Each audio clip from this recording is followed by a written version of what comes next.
Every year, it's the same thing. Politicians promise they'll cut the fat out of the budget. Some even promise to cut overall spending. But they never do it. The title of that Who song we played earlier was Won't Get Fooled Again. But we do keep getting fooled. One of our guests, Matt Welch of Reason Magazine, says, don't believe the Republicans this time. Angelo Codevilla, who wrote a much-talked-about book called The Ruling Class, he's more optimistic about this election. So, really, what do you say? This is a question from my Facebook page. Mike V. from Florida asks, how do we expect to cut government when even the Tea Party wants to keep its hands off, wants us not to touch military spending? Well, look, military spending is a relatively small part of the budget compared to entitlements and everything else. But if you're going to have a prejudice in favor of something, military spending is the least unhealthy thing to have the prejudice about. I would be much in favor of cutting an awful lot out of the intelligence budgets. The intelligence budget, which is about $70 billion altogether. This is the area in government where you work. That's right. I spent 8 years on the staff of the Senate Intelligence Committee. Lots of waste there. There's an enormous amount of wasted intelligence. Matt, a question for you. JP from New York asks, should libertarians even be happy if Tea Partiers win? Crazies like O'Donnell make us look bad, and their social conservatism doesn't help us. The way I look at O'Donnell and some of these other characters is this. These kind of unpolished candidates that Tea Party movement washed into power in Republican primaries over the establishments. They were there because they ran against TARP, they ran against government spending, and the preferred Republican establishment candidate did not. So she wouldn't have won if the Republicans were serious about someone more polished who was nonetheless against the growth of government. Yes.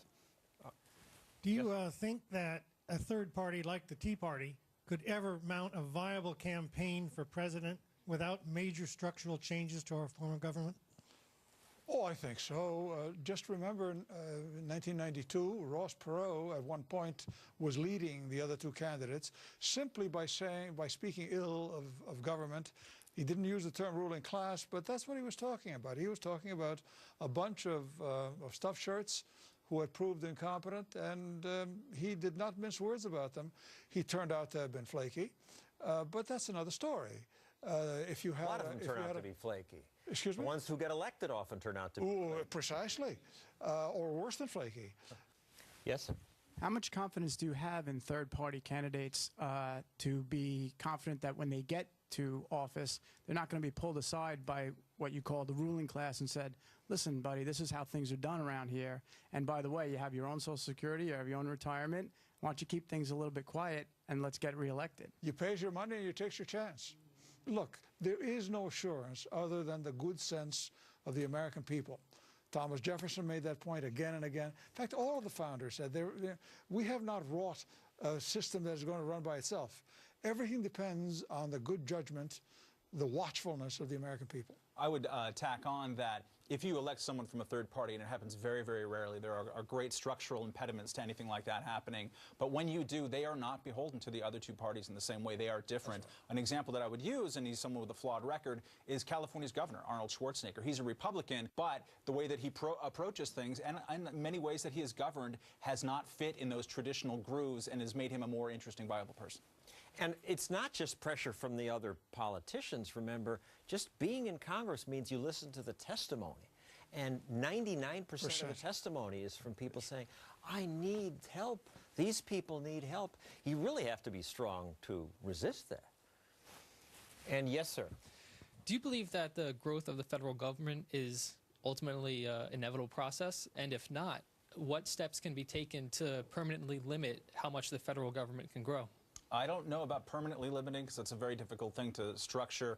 I think historically, no matter who is in charge, the federal government takes 18% of GDP. They just do. By taxes, you know, you can monkey with it. There's different different When moments. they raise taxes, they still only 18%. It ends up being comes in. 18. Private sector growth allows it to keep funding itself. But right now, we are jacking up spending to more like 25%, and that's just going up, and the obligations are going up. So you have to address the things that are causing that trend line to look disastrous. And it's not just the crazy libertarians who are saying this. This is Ben Bernanke who is saying this. This is a guy named Barack Obama who's saying this, using words like unsustainable. So what you have to do, absolutely, is tackle specifically those entitlement programs and start looking for stuff to cut. We can't afford this. We are Greece, except that we can print money a lot easier than Greece can do. And we are threatening a situation where it can have severe short-term, really bad effects in the American economy. So you have to choose. If you want the stuff that's making the line go like this, you're going to have to eliminate the Department of Agriculture, which, by the way, employs 100,000 people. What do they do? And the Department of Education, too, while we're at it. Thank you, Matt and Angelo. Now,